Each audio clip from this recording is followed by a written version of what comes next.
In today's video, I'm going to teach you how to change eye color in OpenArt. Start by opening your browser and heading to openart.ai. On the home page, move your cursor over the Images area to reveal the editing options. From there, choose Edit Image. This takes you into the workspace where you can make targeted changes to your photo without affecting the entire image. Upload the photo you want to edit. You can drag and drop or browse your device. For best results, use a clear, well-lit portrait where the eyes are visible and sharp. Make sure you have the right to edit the image if it features someone else. Once your photo loads, switch to the InPaint mode.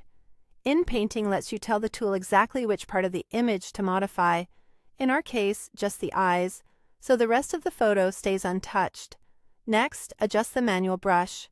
Set a small to medium brush size so you can work precisely around the iris. A softer edge helps blend the color change naturally without leaving harsh borders. You can always tweak the size as you go. Click and hold to paint over the eyes.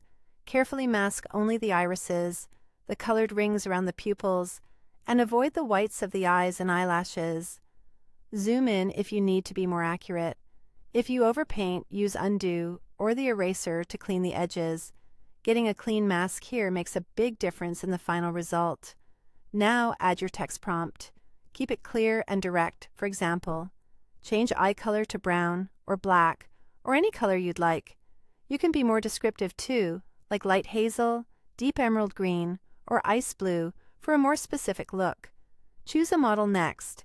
If your photo is a realistic portrait, pick a model known for photorealistic results. If you're unsure, the default model usually works well. Adjust the prompt adherence slider. Higher adherence pushes the tool to follow your color prompt more strongly, which is great for bold changes. Lower adherence keeps more of the original texture and lighting for a subtler shift. A middle setting is a good starting point. Set how many images you want to generate. Choosing multiple outputs gives you variations to compare, but it may take a bit longer. When everything looks good, click Create and wait for the results to render. Once they appear, review each option. Zoom in to check the edges of the iris and make sure the color looks natural with the lighting. If needed, refine your mask, adjust adherence, or try a slightly different prompt and run it again. That's it. You've changed eye color in OpenArt.